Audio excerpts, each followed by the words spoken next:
Terrence Bud Crawford suing Top Rank. He was promised Errol Spence, an outsider who was not with Top Rank, and they offered him bonus money if they were unable, which they were unable to solidify that fight for Crawford. So confusing, but we're going to try to break this down in this video. Stay tuned.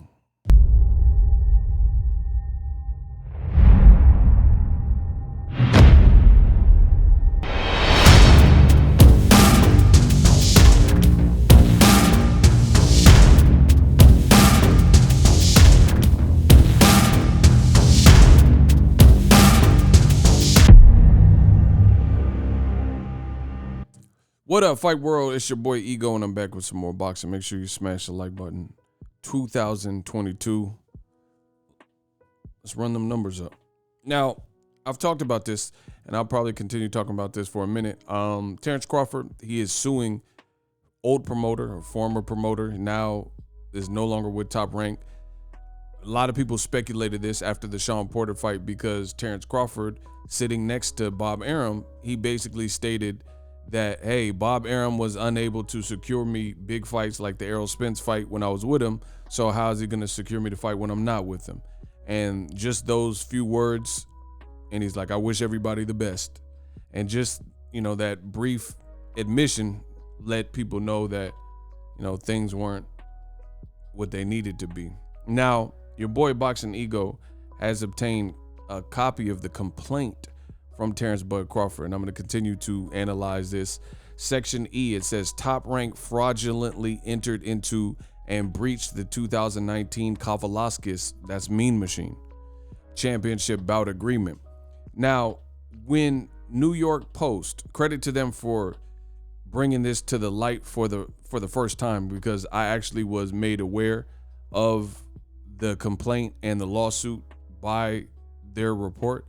However, the headliner for it pretty much framed it like this was an issue mostly based on a bias against black fighters.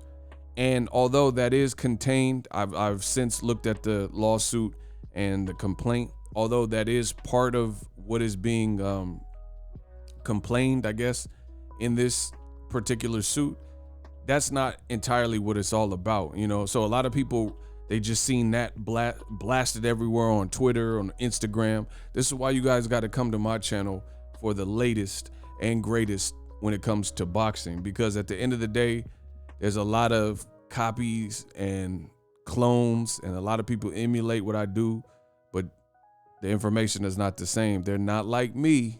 So I advise you to listen to the channel so you can learn more about the sweet science. So the race element is a portion of what is being complained, and that's kind of building the storyline. But I think monetarily, there's some bigger complaints that weren't really focused on, like Section E. So this is saying Top Rank fraudulently duped Terrence Crawford and signed a bout agreement for the Mean Machine fight that they didn't fulfill. So it says 43, on October 11, 2019, Top Rank and Terrence Crawford entered into a, quote, championship bout agreement for the 12-rounder for Crawford to defend against Aegis Mean Machine Kavaliauskas. This is referenced as the 2019 Kavaliauskas bout agreement. Both Bob Arum and Todd DeBuff, his stepson of Top Rank, negotiated this bout agreement for Mean Machine with Crawford on Top Rank's behalf. During the negotiations in or about that same month, Crawford and his negotiating team informed Arum that they would not take this Mean Machine fight for the $4 million being offered. So Crawford was not feeling it. He was not feeling, maybe he felt he was due a bigger fight. Arum and Todd DeBuff, Top Rank, they informed Crawford he should take it because a fight with Errol Spence was right around the corner. So basically what this sounds like is Top Rank had obligations to ESPN. They have an exclusive deal. It was closing the year. You know, they have to close their year. It was December when the fight was to take place. So I believe that they were looking to close their year. Terrence Crawford on regular TV, he has done good numbers. In fact, just for reference sake, boom, we got action. I told you, this is why y'all got to come to my channel for the the rawest facts. So this was put out by Top Rank after the fight in question. It says hashtag Crawford Mean Machine, the most viewed boxing event on cable in 2019, when all of this in the lawsuit took place, with a peak viewership of 1.65 million. So out of all cable boxing, right, this was ESPN and I guess other fights, this had the highest peak viewership. So they needed this hit bad because that particular year of 2019, Top Rank didn't have any other fights that would eclipse the numbers and the viewership that this fight did. So this lawsuit is alleging that Errol Spence was basically offered as a pawn, and it says, in fact, Arum and Todd DeBuff said Top Rank would include a, quote, Spence bonus in that 2019 Kavaliauskas bout agreement in excess of $900,000. So they dangled the carrot over Terrence Crawford's over Terrence Crawford. You know, he was maybe not trying to fight Mean Machine for $4 million, saying, what does that do for me? What does that do for my career? Even though that was his mandatory, I guess maybe he wanted a bigger, more exciting fight. And they dangled the carrot over his head and said, hey, just go along with the play and we'll give you the Spence. In fact, we're so confident if we cannot deliver Spence within a year, then we'll give you upwards of $900K. So that's almost $1 million. And it says the Arum and DeBuff Spence representations, because they said they were confident they could make a Crawford and Spence fight before the end of 2020. This made the Kavaliauskas bout fight worth it for Terrence Crawford. So I don't see, this all sounds very confusing, if you will, because I don't see how you're going to deliver and offer up somebody that is not in your stable of fighter. You don't have that fighter. And this is the curious case of Terrence Bud Crawford. Like, how did Crawford even fall for this when you can really argue the same thing was done with Manny Pacquiao? His team told him that they could get him the Manny Pacquiao fight, and they were going to fight in Abu Dhabi or Qatar or Dubai or wherever. And for 2 years straight, and that's just the more recent, really a total of like 8 years, Crawford's name has been linked to Pacquiao, and they never gave, instead of giving an African-American talent like Terrence Bud Crawford, undefeated, superstar fighter, instead of giving him the option for Pacquiao, they gave it to a Caucasian fighter, Jeff Horn, that had a record of like 15-0 and really hadn't fought anyone. So it's like, how did Top Rank feel that Jeff Horn was more worthy of that fight? Now, although Terrence Crawford did, after the Pacquiao victory for Jeff Horn, which I thought Pacquiao won that fight, they did give Crawford the Jeff Horn fight, but it's not the same. Jeff Horn is not going to be remembered in the sport of boxing in the same way that Manny Pacquiao, an 8-division champion, will be regarded. So they really robbed Crawford of the Pacquiao opportunity, because if anybody should have had an opportunity to beat Pacquiao, it shouldn't have been Jeff Horn at that specific time. It should have been Crawford, who was undefeated and was, an American star that people were like checking for at the time. You know what I mean? But they gave that opportunity, and it was a robbery anyway. And they gave that. Nonetheless, Jeff Horn could tell his kids, yo, I beat Manny Pacquiao, the legend. You know what I'm saying? Terrence Crawford can't tell his kids that, because guess what? Pacquiao's now retired, also being beaten by Yordenis Ugas. So the handful of people that beat Manny Pacquiao in his 70-plus fight career, Crawford is not one of them. Moving on. So they said that Fight Me Machine will get you the Errol Spence fight.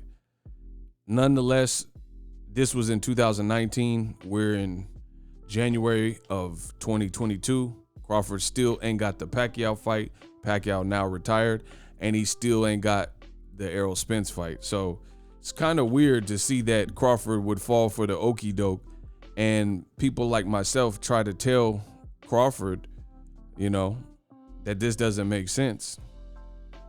And even Errol Spence, 34 weeks ago, he got the Pacquiao fight, as you see on the screen. The only reason this was not completed was because he had suffered an eye injury and it was too dangerous they wouldn't physically let him fight anyway, even if he wanted to push through it. But your vision is obviously more important. So when he got the fight, Errol Spence kind of rubbed it in and said, "Big fish, #blame Bob." Ironically enough, when I said this and when Errol said this, it was laughed at. And now fast forward to the future, in multiple page complaint in a lawsuit form, they're saying blame Bob. So it's just, I'm going to be talking about this a lot because I got a lot of questions. I want to know how Errol Spence has been positioned as if he's ducking Terence Crawford, even by Terence Crawford inner circle and people that are affiliated. But at the end of the day, guess what? Why? Errol Spence said blame Bob. Ego said, hey, you got to look at your team and the decisions you're making. I've said this. These videos are still up. And now, fast forward to the future, after making it look like Errol Spence was afraid of Terence Crawford, now you're suing your old promoter. It's not making sense. Maybe you guys can make it sense in my comment section. I would love to hear some responses of how we went from Errol Spence is afraid and he's ducking Terence Crawford to, hey, we're not targeting Errol Spence in a lawsuit, but we are targeting our promoter that we've been with since 2011. Meanwhile, myself, Keith Thurman, Errol Spence, Deontay Wilder, Floyd Mayweather, and others, especially PBC fighters, Mikey Garcia, they've all stated that there were inherent problems when you reach a certain height of fame with Top Rank. And, you know, it's kind of at that point, it's buyer beware. Terence Crawford and his fans and his team, they didn't seem to see this, but now they're suing. So it's like, you know, how we switching up and acting like you weren't privy to this. Keith Thurman, I can't wait. I got a lot of content coming. I know Keith Thurman, Mikey Garcia, Andy Ruiz, a lot of people said these things. I said it. I know I said it.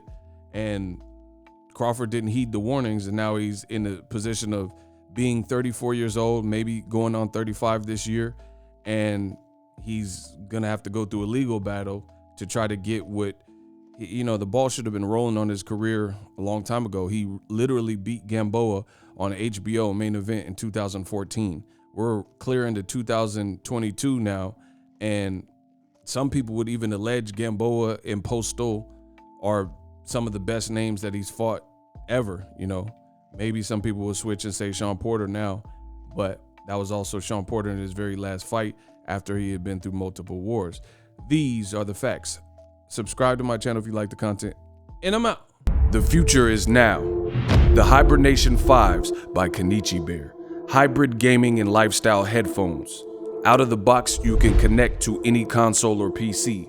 Bluetooth ready with a low latency USB adapter, color RGB, and extreme bass mode. The Hibernation 5s adjust to you. Whether you need a gaming, travel, gym, or lifestyle headphones, the Hibernations got you covered. The new Hibernation 5s, link in the description. Customize the way you hear the world. Welcome to the nation. Are you tired of your YouTube videos not getting any views? Well, consider TubeBuddy. I've used TubeBuddy for years to scale up my YouTube channel. Now we're sitting over 200,000 subscribers.